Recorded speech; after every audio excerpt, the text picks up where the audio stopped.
Olá, gente. Estamos mais uma vez reunidos aqui em Brasília, em mais uma segunda-feira, para prosseguirmos no estudo do livro As Dores da Alma, ditado pelo Espírito Hamed, e hoje conversando novamente sobre a culpa. Vamos dar início.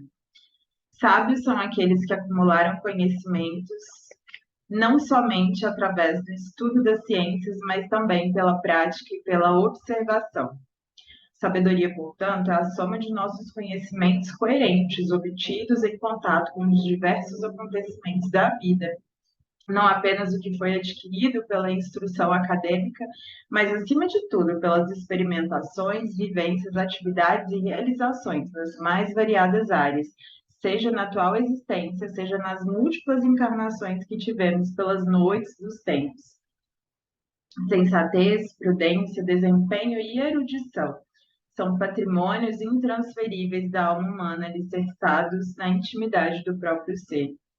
Dessa maneira, podemos entender que quanto mais impedirmos as pessoas com as quais convivemos de agir e de pensar por si mesmas, mais estaremos dificultando suas oportunidades de amadurecimento e de crescimento espiritual. Os empreendimentos que os outros elegeram como os melhores para si deverão ser respeitados, pois os direitos naturais dos homens lhes garantem a possibilidade de tomar decisões, errar, aprender, crescer, mudar e julgar a si mesmo. Aberto e comentário, Dani.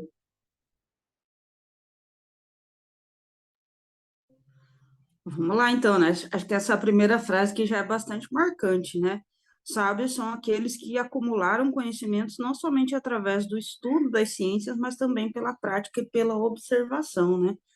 Então, existe uma sabedoria que é adquirida ao longo da vida, né, Tássia? Ao longo dos acontecimentos que a gente vai vivenciando, experienciando, e que a gente tem a oportunidade de aprender com isso. Acho que tem a ver com isso, né? A forma como a gente aprende com as coisas que nos acontecem na vida. Não é somente através do diploma, digamos assim, né? Muita gente é, enche o peito para falar, eu tenho diploma disso, eu tenho mestrado nisso, tenho pós-doc nisso, mas a pessoa, do ponto de vista emocional, psicológico, talvez esteja numa idade infantil ainda. Então, assim, uma coisa ela não tem relação direta com a outra.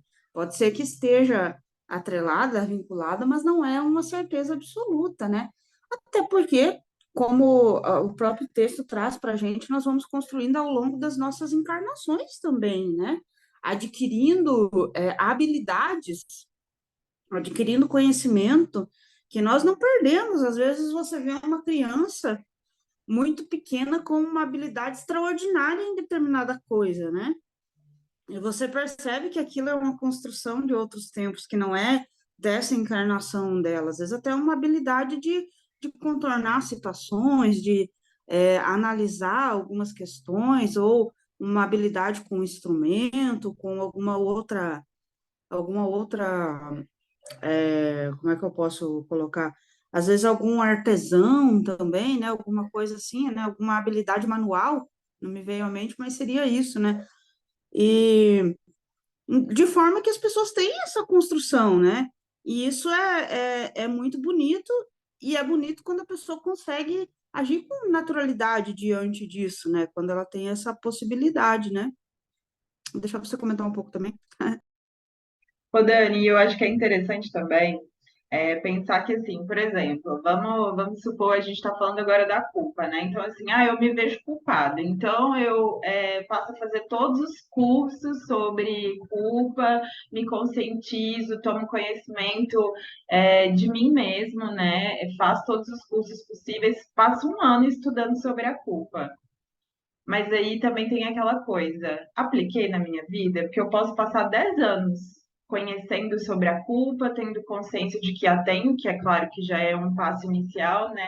Mas quando eu for treinar na vida, que é muito diferente também a teoria da prática, eu vou estar iniciando ali os passos, né? Então, eu acho que muito dessa sabedoria é isso, né? Aquilo que a gente também muito comenta aqui é treino, a vida é treino, né? Então, por exemplo, assim, olhei para dentro de mim, tomei conhecimento de algo que possuo, né? Culpa, por exemplo. Bom, então eu tenho que treinar isso na minha vida, né? Treinar o fato de não me sentir culpada, perceber, tomar consciência, mas sobretudo treinar. Então, muitas vezes a gente também se paralisa, assim, né? Então, estuda às vezes 10 anos sobre a culpa, já sabe que isso existe, mas na hora ali de lidar com situações, muitas vezes não vai conseguir, porque a teoria é muito diferente da prática, né? Uma coisa é aquilo que a gente sabe, outra coisa é de fato aquilo que a gente aplica na vida. E aí, continuando ali os parágrafos dele, né, também é interessante perceber que é, é o que ele fala ali, o que que é o resumo da sua vida? É isso que você já adquiriu, né? Como você bem disse ali, habilidades, seja habilidades manuais, profissionais, seja mesmo de intercâmbio com outras almas, de comunicação, são treinos que você fez em outras vidas, né? Um patrimônio que você vai adquirindo e vai transferindo ao longo das vidas, né? Aquilo que você já tem dentro de você, que poderia ser considerado assim como uma sabedoria. E todo mundo tem isso, né? O que que significa isso? Que muitas vezes as pessoas que estão ao nosso redor também, elas vão precisar vivenciar situações, errar e aprender, e é a partir disso que elas também vão ganhando um arcabouço de experiência, né? A partir disso que também elas vão olhar para dentro de si e vão falar, agora eu vou para tal caminho. Então é por isso também a necessidade da gente permitir que os outros experienciem, que os outros vivenciem e tomem as rédeas da própria vida, né? E é bonito pensar isso, que isso é sabedoria. Uma coisa é você indicar um caminho para outra pessoa, às vezes ela até seguir, mas é contragosto, sem saber por quê, ou entendendo às vezes que não é o caminho dela, né? Ou seja, é necessário que a gente permita que as pessoas também experienciem a vida delas da forma que melhor lhes apraz ali, né? Você quer comentar mais alguma coisa, Dani? Eu ia comentar a respeito do que você estava falando na primeira reflexão, porque a Alcione, ela fala para a gente, eu acho que isso é algo que a gente pode emprestar o raciocínio para várias coisas. Ela fala que o evangelho ele deve ser conhecido, meditado, sentido e vivenciado. Então, eu acho que isso pode ser aplicado para meio que tudo na nossa vida, porque o conhecimento pelo conhecimento, ele vai clarear, mas ele não traz a prática para a gente, né? Então, quando você começa a refletir as aplicações de determinadas coisas na nossa vida, aí você está, assim, digamos que num contato maior com a coisa, né? E quando você consegue sentir e vivenciar aquilo e ainda assim permanecer centralizado, ou você dá aquela desajustada, mas depois você se reorganiza de novo, aí sim você pode dizer que você viveu aquilo, né? De fato. Quando ainda está no plano das ideias e você não conseguiu concretizar aquilo nas experiências da vida, pode ser que quando chegar um momento de você passar, você também talvez não tenha tanta estrutura assim, né? Porque só o conhecimento, pelo conhecimento, ele nem sempre nos fortalece para o momento que a gente precisa, né? Dá força para a gente poder viver. Então, eu acho interessante isso também, né? Da gente ir construindo isso, mas também vivenciando, que é muito importante, né? Dani, porque é bem isso. Uma coisa é aquilo que a gente às vezes já sabe, né? Já está um pouco mais consciente, que já são, às vezes, passos grandes. Às vezes a gente era inconsciente, nem sabia o que era, o que fazia. Agora já está um pouco mais conscientizado. Mas isso ainda vai requerer um processo longo, né? De bastante treino mesmo, dessas novas habilidades, que agora a gente percebeu, nossa, agora eu tenho que fazer diferente. E é isso, né? Seja para nós. Porque é exatamente isso que você falou. Poxa, quando eu estou passando por uma situação difícil, é claro que o conhecimento sobre mim vai ajudar, mas a vivência de tudo aquilo é o que vai me segurar um pouco mais, né? Vai me dar aquela base, aquela estrutura, a vivência com Deus, né? A vivência com essa espiritualidade maior, as nossas próprias vivências anteriores, né? Olha, eu já passei por isso, eu já passei por coisa pior, então isso eu também dou conta. E é interessante porque essa vivência é necessária para a gente e para o outro, né? Ou seja, a gente não permitir que o outro vivencie de sabores, né? Vivencie momentos dolorosos, isso também é um pouco quebrar essa estrutura que o outro deveria criar por si próprio e fortalecer, né? Porque os momentos difíceis dele vão acontecer também, né? E a partir também das experiências que ele vai ter essas bases mais sólidas, mais firmadas de que consigo, de que dou conta, de que posso ir além, né? E é interessante isso que ele fala. Quanto mais impedirmos as pessoas com as quais convivemos de agir e de pensar por si, mais estaremos dificultando as suas oportunidades de amadurecimento e de crescimento espiritual. Por quê? Porque é através da vivência dessa pessoa, é através do erro, mas também, aliás, do acerto, mas também do erro, né? Que ela vai crescendo, que ela vai se aprimorando, que ela vai amadurecendo emocionalmente e espiritualmente também, né? E a gente olha pela nossa própria trajetória, né, Dani? Eu me lembro que tem um neurocientista que ele fala muito assim, que é para criar resiliência, né? Que essa habilidade que a gente tem de suportar as coisas desconfortáveis e de conseguir sair mais fortalecido das experiências negativas, ele fala que é muito mais fácil para uma pessoa que passou por alguns dissabores na vida, ou seja, por esses picos e vales, porque ela já vivenciou, ela olhou ali atrás e falou: olha, eu já passei por outras coisas, então agora eu consigo.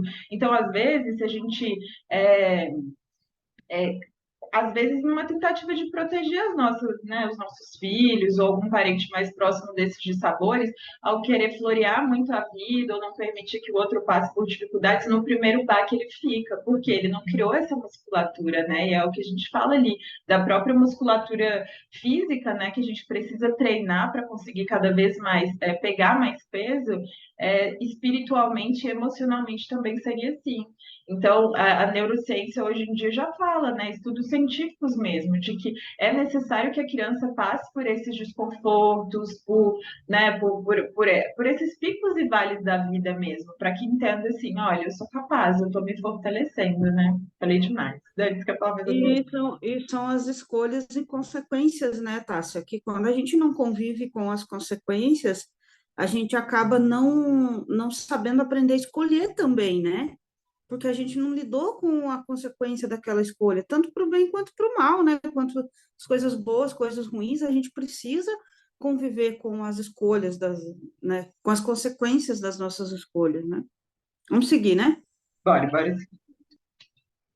Problemas são estímulos que a vida nos apresenta para nos autoconhecer. Portanto, os fatos de nossa existência possuem valores imprescindíveis para o nosso desenvolvimento interior e são de importância fundamental para o nosso interagir em face desses mesmos acontecimentos. Alguns de nós aprendemos que deveríamos ser responsáveis pela felicidade dos outros, usando uma postura de tomar conta, ou seja, de supervisionar, comandar, insistir, seduzir, chorar, acusar, subornar, espionar, produzindo culpa em nós e nos outros e pedindo intervenções milagrosas a fim de redimirmos e salvarmos as almas de nossos entes mais queridos. Acho que já pode parar por aqui e aí a gente prossegue logo depois. Até porque, né, Tássia? Só com isso dá para falar um montão. Ai, ai, ai. Acho que essa primeira fala do Hamed, né? Problemas são estímulos que a vida nos apresenta para nos autoconhecer. Como que a gente está distante desse olhar ainda, né? Eu percebo muito a vida como situações, sabe? Inicialmente não é bom e nem são apenas situações que nós somos convidados a conviver, somos convidados a talvez resolver, a analisar, a meditar sobre, né? É interessante porque, num primeiro momento, quando a gente se depara com situações na nossa vida, principalmente as que são mais difíceis, a gente tem aquele ímpeto de querer resolver, de querer solucionar, de querer. Às vezes é mais da nossa cabeça, né? É mais momentâneo ali, mais uma questão da nossa mentalidade mesmo diante da vida, que traz todo esse desespero, esse sufoco em relação às questões, né? Se você fazer como a Joana fala, né? Você está conhecendo a situação, você vai meditar sobre ela. Aí você vai pensar assim, poxa, velho, isso aqui eu posso resolver assim, assim, vou distribuir por partes, porque daí eu consigo solucionar. E o que que isso daqui, como que eu vou resolver? É assim, velho, eu resolvo primeiro essa parte, depois essa. Então tá, então eu vou começar na minha ação agora. Eu vou começar na minha ação. O que que eu vou fazer? Isso. Essas outras duas partes eu preciso esperar. Então, eu acho que as questões da vida, elas são muito também para nos ensinar, como ele bem coloca aqui, o autoconhecimento, para ensinar como que está o seu nível de resiliência, como que está o seu nível de paciência, como que está o seu nível de tolerância diante das coisas da vida. Como que está a sua questão de imediatismo? Porque às vezes é isso, aconteceu um problema agora, eu só vou resolver ele daqui a um mês. E como é que eu vou ficar durante esse mês? Eu vou ficar todo dia, nossa, mas esse problema, nossa, mas esse, tipo assim, parece um disco, né? Repetindo ali. Então, você está gastando a sua energia em prol da solução ou você está gastando uma energia desnecessária com aquilo ali? E entendendo também quando ele coloca, né, portanto, os fatos da nossa existência possuem valores imprescindíveis para o nosso desenvolvimento interior e são de importância fundamental para o nosso interagir em face desses mesmos acontecimentos. Então, tem acontecimento que ele é necessário para a nossa vida, para o nosso aprendizado e para ver como que vai ser a nossa desenvoltura diante daquilo. Como é que vai ser ali, né, o remeleixo da pessoa na solução daquele negócio ali? Isso, velho. Como que a gente vai conseguir nos enfrentar aquilo, passar por aquilo, suportar aquilo, como é que a gente vai sair lá no final? A Dani lá do final tá jóia, tá tudo certo, ela deu conta de fazer, saiu meio depenadinha ali, mas sucesso. É isso, né? Ô, Dani, é isso, né? E isso funciona pra gente, né?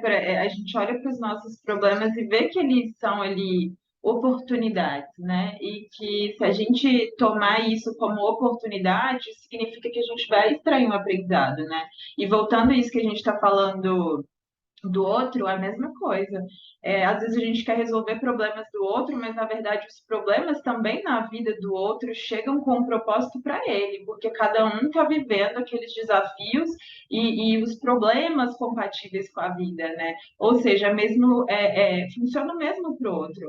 Se eu quero resolver o problema do outro, se eu quero tomar as rédeas da vida do outro, eu não permito que esses problemas, que na verdade são oportunidades, venham a modificar e a trazer aprendizados para o outro também, né? Então é bonito que a gente aprenda desafiador muito, né? Principalmente isso de ver problemas como aprendizados, mas é isso, a vida ela não é aleatória, né? A vida tem uma harmonia ali, tem um sentido por trás das coisas. E cabe a gente olhar para os nossos problemas da nossa vida e extrair esses aprendizados e permitir que os outros passem pelos problemas deles, né? E também extraem os próprios aprendizados. Claro, a gente pode ali dar um incentivo, um suporte moral. Agora, resolver os problemas dos outros por eles não faz sentido, porque cada um tem a sua vida ali individual, né? E os problemas chegam na vida do outro na hora, no momento e com a necessidade certa, sabe? Que eu acho que a gente tem em mente muito isso, que todos esses problemas, e é bonito porque é isso, né? Se a gente olha como oportunidade, de fato são. É, com aprendizados a serem extraídos a partir daí, a gente sabe que a vida está querendo levar a gente para um patamar superior, né, Dani? Porque sabe que a gente tem condições de resolver, e eu acho que isso também é bonito na confiança da vida, sabe? De entender que os problemas nos chegam na hora que a gente já sabe suportar e lidar com eles, e que o mesmo acontece com o outro, né? Porque às vezes a gente quer resolver o problema do outro porque acha que ele não dá conta, porque acha às vezes que ele é fraco, e na verdade não, né? É confiar tanto na vida que é entender assim, os meus problemas chegam no momento em que eu já sei lidar com eles. A vida harmoniosa e cheia de sentido que faz que seja dessa forma, né? E para o outro também é da mesma forma, né? Então que a gente possa ir fazendo realmente esses aprendizados. Aí no outro parágrafo ele diz ali, né? Alguns de nós aprendemos que deveríamos ser responsáveis pela felicidade dos outros, usando essa postura de tomar de conta, né? E aí você vai vendo mesmo toda essa dependência que às vezes é criada em torno de uma única pessoa que está resolvendo ali os problemas da família inteira, né? E olha só, a princípio você acha às vezes que de uma forma positiva, mas na verdade às vezes querendo impor, comandar, insistir. Então você vê também que essa postura de tomar de conta de todo mundo, né, tomar conta ali da vida dos outros, de resolver a questão de todo mundo, também são coisas que você deve olhar e perguntar assim, mas por que faz isso? Qual a necessidade que a pessoa vê ao ter essa postura de vida, né? E começar todos esses questionamentos, né? Você quer falar alguma coisa, Dani? Eu estava lembrando aqui de uma história de Chico, né, que tinha um pai de família e ele era muito preocupado assim de desencarnar porque era tudo centralizado nele, né? tinha filho casado que morava com ele, filho solteiro que não desenvolvia, que não trabalhava, não estudava, tudo ali concentrado, né? Aí ele desencarnou, assim, de uma forma súbita, né? E daí chegou no plano espiritual e ficou todo preocupado, né? Eu preciso saber como que tá minha família, porque fulano não vai dar conta, porque o ciclano não sei o quê, nananana. Uma preocupação extrema, né? Aí veio a espiritualidade e falou para ele, vamos dar uma olhadinha como que estão as coisas. Aí, um dia depois do desencarne dele, a filha que morava com ele deu um jeito, arrumou um outro lugar para. A filha que era casada, né? Deu um jeito de construir, de organizar e de ir atrás da própria casa dela. O filho que não estudava e nem trabalhava deu um jeito de começar a estudar, de começar a trabalhar. Então, foi todo mundo ali desenvolvendo as suas próprias questões ali, né? Porque às vezes a pessoa concentra tanto nela ali, achando que os outros não dão conta, e às vezes os outros dão conta, é muito melhor, né? Tem isso também, né, Tassa? Às vezes acho que é um medo das pessoas também deslancharem, vamos colocar assim, na vida, né? E, por outro lado, também tem aquelas pessoas que às vezes querem muito que a gente escolha por elas para se eximir da responsabilidade, né? Então, mas o fulano falou isso, então você é responsável por isso daqui. E, na verdade, é o contrário, porque o livre-arbítrio foi nosso, de escolher. Uma coisa mais certa que eu conheço no oco da terra, né? É que a semente que você lança é a semente que você vai colher.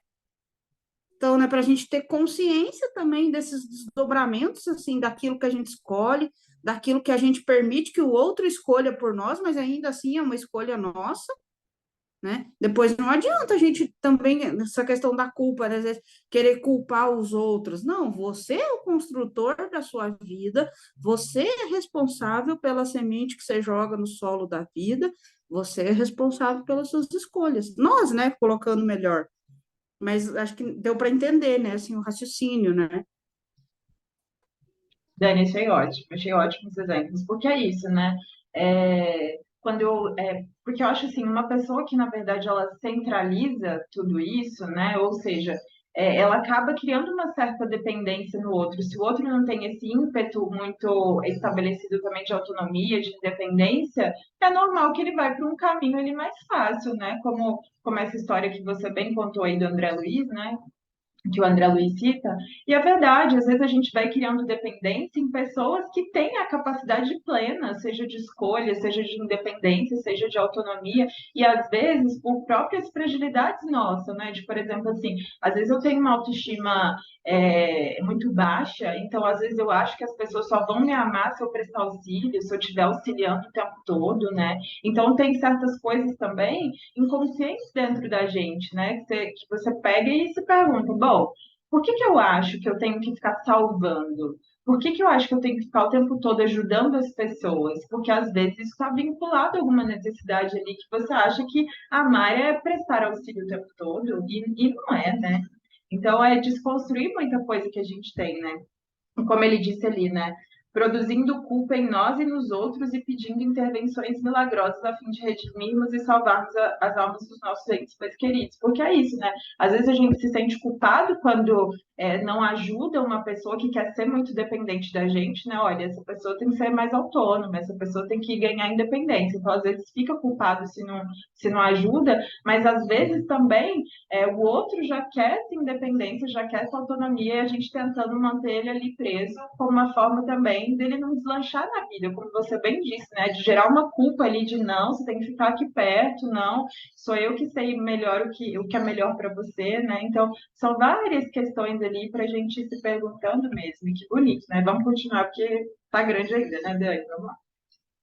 Muitos indivíduos trazem um comportamento psicológico inadequado, adquirido desde a mais tenra idade pela longa convivência com familiares difíceis e criaturas problemáticas, que se diziam incapazes de se cuidar e de se defender.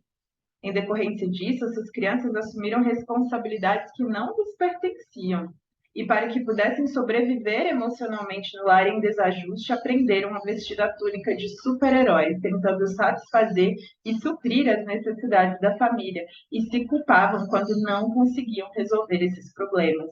Passaram a viver para controlar e proteger os pais, irmãos e outros parentes, amigos e conhecidos à sua volta, preocupando-se neurótica e compulsoriamente em solucionar as dificuldades ou equacionar a vida dessas pessoas. Desenvolveram ao longo do tempo relacionamentos doentios, nunca se preocupando com o que eles próprios sentem ou desejam, mas somente se interessando por aquilo que os outros estão sentindo ou pensando.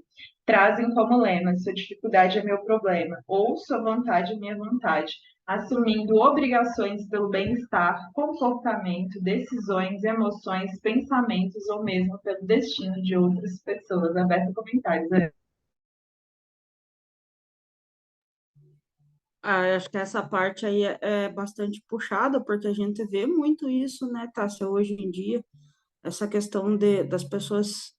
Às vezes, você vê jovens, né, que se responsabilizam pela vida dos pais, sem entender que a construção do relacionamento pai, do relacionamento marido e mulher, não compete ao filho, né? Às vezes é por falta de maturidade, por falta de, né, de conhecimento, a pessoa acaba assumindo a responsabilidade, né, de fazer os pais felizes, de fazer a família feliz. Mas, na verdade, o amadurecimento primário, a maturidade primária seria dos pais, né? Que não tem. Então, às vezes, a pessoa fica ali, essa questão aqui que ele colocou, né? De solucionar as dificuldades ou equacionar a vida dessas pessoas.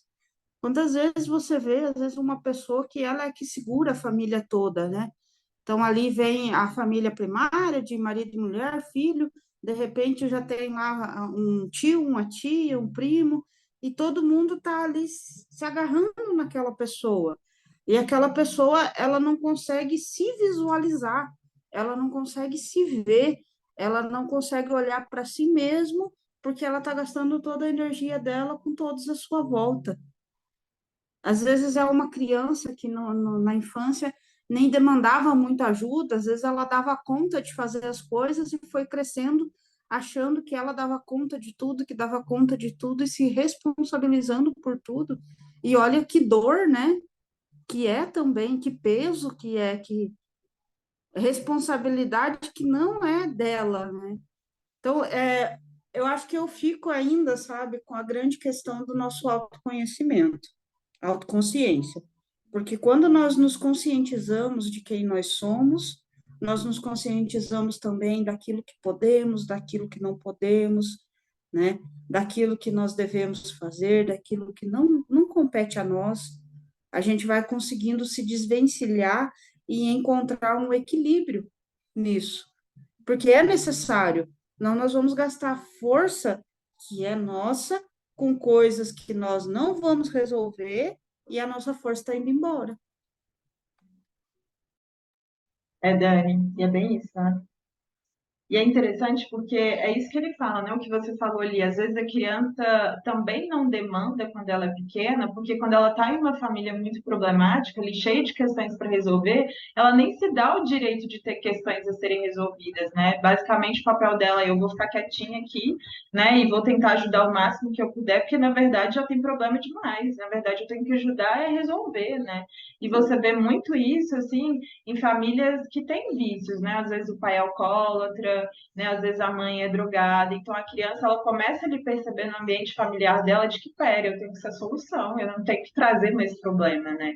E aí é como a Med diz ali, né? Passa a assumir responsabilidades que não lhe pertencem, isso desde criança, né?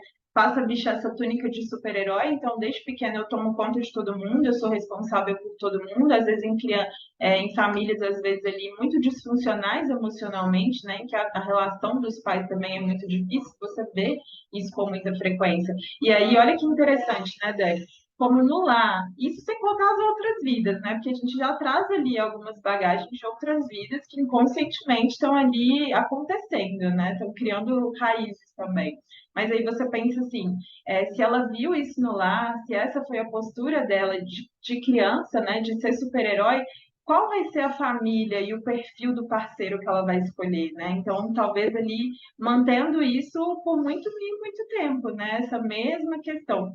Eu me lembro de uma entrevista que eu vi com o Leandro Carnal e um apresentador famoso aí da TV, e esse apresentador, ele comentava, em uma palestra, aliás, uma entrevista muito aleatória, e ele comentava de um dos casamentos dele que tinha se findado, e ele falava assim, olha, a minha ex-esposa, ela era muito feliz, era emocionalmente independente, aliás, era independente emocionalmente, financeiramente, ou seja, ela não precisava de mim para nada. E aí, ele não soube lidar com isso. Aí ele falando assim, hoje, né, depois do casamento já ter findado, eu olho para minha ex-esposa e eu percebo que, na verdade, eu entendia que eu tinha que salvar as pessoas. Ela não precisava ser salva. Então, e para você ver como a pessoa fica vinculando amor a salvar. Então, se o outro não precisa de ajuda, gente, mas não me ama. E eu acho que era a forma como ele percebia ali, nossa, ela não me ama, porque ela não precisa de mim, eu não preciso fazer nada aqui, ela já está assim, independente, né? E para você ver como a gente vai inconscientemente levando isso para as outras relações, né, Dani? Vamos continuar que o tempo está acabando. Não, não estamos nos referindo a atos de verdadeira caridade, compaixão e bondade, em que realmente a assistência é requisitada e desejada, mas sim ao ato neurótico de tomar conta, por acreditarmos que as pessoas são vítimas do mundo e incapazes de cuidar de si mesmas, assumimos essa atitude salvacionista. Podemos traduzi-la como uma maneira de agir subestimando a capacidade dos indivíduos de crescer e evoluir, capacidade essa que herdamos por direito divino. A providência divina nos convoca a ser participantes na vida dos outros, jamais controladores.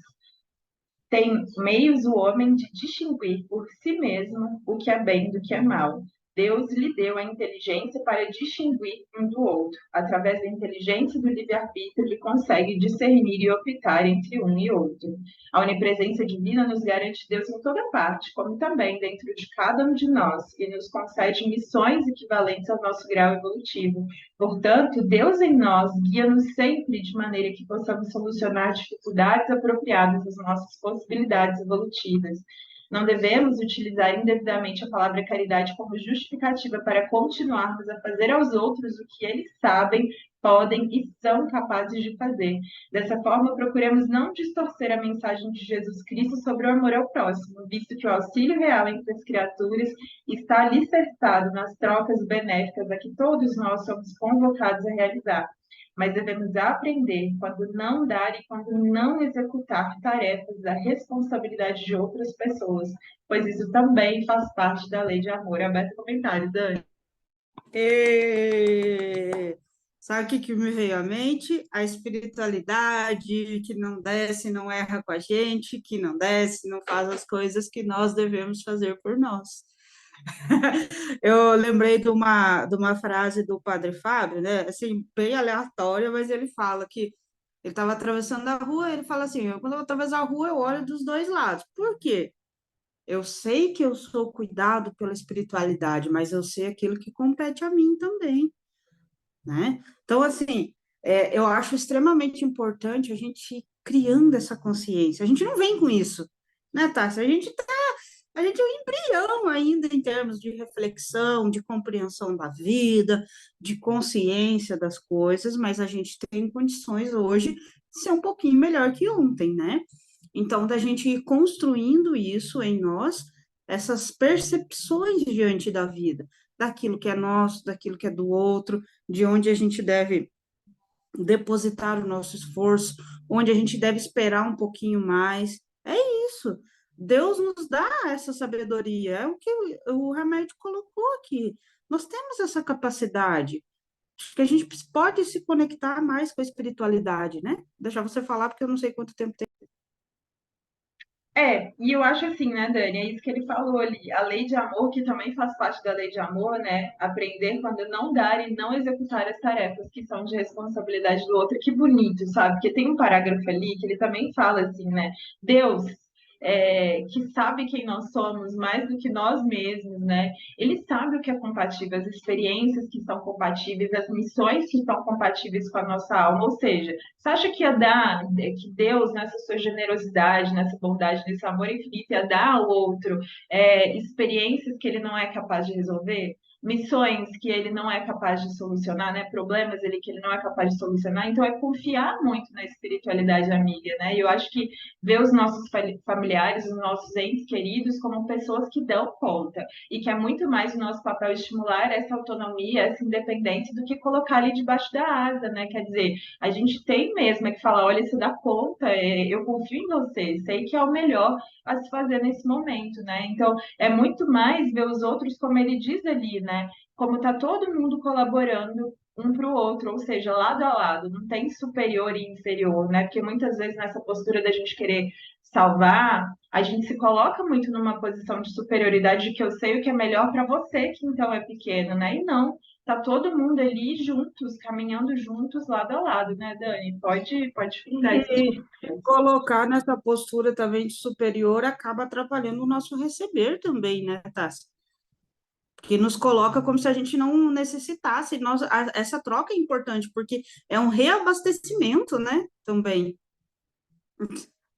E é verdade, né, Dani? Até para você ver ali, né? Uma pessoa que ela tem isso, essa culpa muito interiorizada, esse sentimento de super-herói, de querer salvar os outros, é isso, ela vai se colocar numa posição em que ela tem que o tempo inteiro dar, né? Então ela sempre vai procurar relações, seja com amigos, seja com parceiros afetivos, complicadas, em que ela tem que dar demais. É como você bem disse ali, amor e as leis da vida é a gente dar e receber. E essa é a troca bonita desse reabastecer, né, Dani? Eu acho que a gente ter muito claro isso dentro de si mesmo, de que a gente está nessa troca, de que está todo mundo colaborando, de que está todo mundo ali parceiros lado a lado, e que é o nosso papel estimular as pessoas, como a gente também gostaria que fizessem isso por nós, né? Então, que bonito é perceber toda essa dinâmica da vida, né? De que as trocas, elas têm que ser equilibradas, né? Então, eu tenho que saber quando não dá, o que não fazer, o que não esperar, né, do outro ali. Acho que é isso. Você tem mais algo a comentar? 2 minutinhos. É a própria sabedoria da vida, né, Tássia? Eu acho que é sobre isso o nosso estudo de hoje, toda essa dinâmica da vida, do conhecimento, do aprendizado, da sabedoria, né, do autoconhecimento, da consciência que a gente vai adquirindo e construindo, e que a gente possa ir se fortalecendo nisso, né?